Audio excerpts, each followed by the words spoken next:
और पीपल के पेड़ ने बोला, तूने पेड़ नहीं काटा, तूने किसी की सांस काटी है और इसका भुगतान तू जल्द ही करेगा।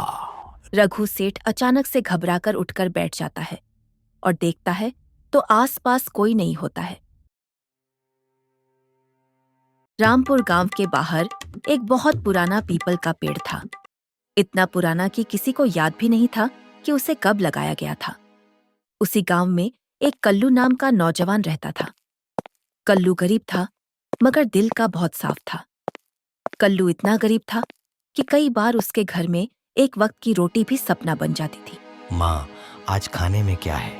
कुछ नहीं बेटा, बस 2 सूखी रोटियां हैं। कल्लू दिन भर दूसरों की खेतों में काम करता और शाम को अपनी माँ को सहारा देकर उसी पीपल के पेड़ के नीचे बैठ जाता।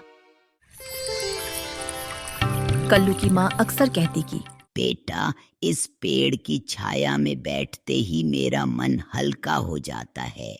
कल्लू कुछ नहीं बोलता, बस पेड़ को देखता रहता, जैसे वह पेड़ भी उसे सुन रहा हो। एक दिन उस गांव में शहर से एक नया आदमी आता है, जिसका नाम रघु सेठ था। रघु सेठ पैसे वाला था, लेकिन दिल से बहुत ही कंजूस था। जब रघु सेठ गांव घूम रहा था, तभी उसकी नजर पीपल के पेड़ पर पड़ी। वह पेड़ को देखकर मुस्कुराया और फिर आगे गांव घूमने चल गया। एक दिन तेज बारिश हुई। कल्लू के घर की छत से पानी टपकने लगा।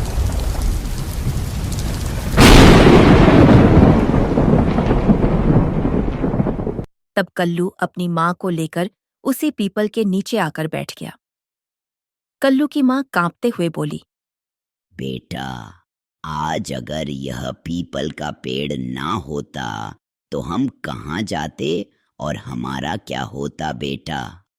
अभी तक सब ठीक चल रहा था। तभी कुछ दिन बाद वह रघु सेठ वापस उसी पीपल के पेड़ के पास आता है और बोलता है, इस बेकार पेड़ को काटकर इस जगह मैं अपनी दुकान लगाऊंगा। बाकी गांव वाले सब चुप थे, क्योंकि रघु सेठ अमीर और पैसे वाला था। इसलिए किसी की हिम्मत नहीं हुई कि रघु सेठ को पेड़ काटने से रोके। तभी कल्लू अपनी माँ के साथ दौड़ा आता है और सेठ के आगे हाथ जोड़कर बोलता है, सेठ जी, यह पीपल हमारे गांव की पहचान और मेरी माँ के जीने का सहारा है। तभी रघु सेठ हंसता है और बोलता है कि पेड़ पहचान नहीं, पैसा पहचान बनाता है और मैं यहाँ दुकान बनाकर खूब पैसा कमाऊंगा।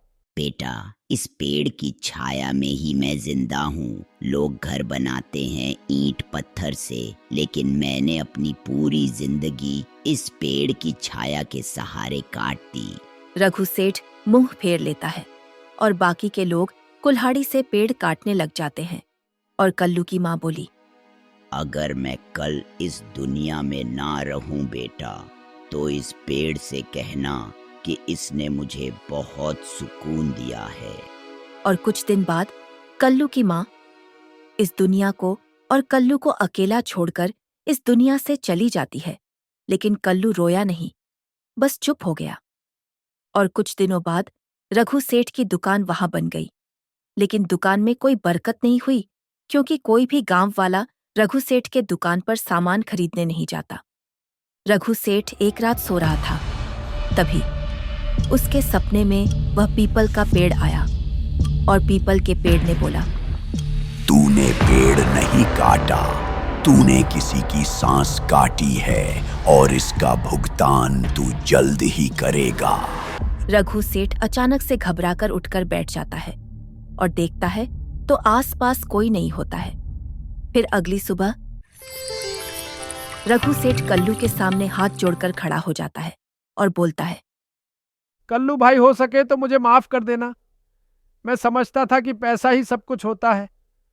आज एहसास हुआ कि मैं सिर्फ पेड़ नहीं काटा, मैंने किसी के जीने का सहारा काट दिया।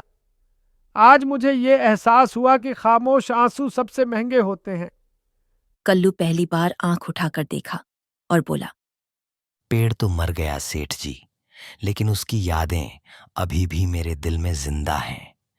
रघु सेठ झुकी हुई नजरों के साथ बोलता है, हाँ कल्लू भाई, मैं क्षमा मांगने के लायक भी नहीं हूँ। मैं उसे जगह एक नया पीपल का पेड़ लगाना चाहता हूँ, अपने दिल को तसल्ली देने के लिए। कल्लू मान जाता है। फिर दोनों ने मिलकर उसी जगह नया पौधा लगा दिया था। कल्लू रोज उस पौधे को पानी देता, जैसे वह अपनी माँ और पुराने पेड़ को दिया करता था। कुछ सालों बाद वह पीपल का पेड़ फिर से बड़ा हो गया और उसके छांव के नीचे गांव के लोग बैठते और बच्चे खेलते। कल्लू जब भी काम करके आता तो उस पेड़ को देखकर बहुत खुश हो जाता और उसकी छांव में बैठकर थोड़ा आराम करता और आसमान की तरफ देखकर बोलता, माँ, यह पौधा बड़ा हो गया है और अब सबको आराम और छांव देता है। फिर कुछ समय बाद रघु सेठ कल्लू से माफी मांगता है और गांव छोड़कर चला जाता है। सभी गांव के लोग बोलते, कुछ पेड़ जमीन पर होते हैं और कुछ पेड़ लोगों के दिलों में। अंतिम सिख जो इस कहानी से हमें सीखने को मिला, जो इंसान दूसरों का सहारा छीनता है वह अपनी जिंदगी की खुशियां भी खो देता है। जिस इंसान ने किसी की तकलीफ में साथ दिया होता है वह भगवान के सबसे करीब होता है। दोस्तों, अगर आपको हमारी कहानी पसंद आती है तो हमारे चैनल को सब्सक्राइब करें, वीडियो को लाइक करें और इसे अपने दोस्तों और फैमिली मेंबर के साथ शेयर करें। धन्यवाद आप सब लोग का।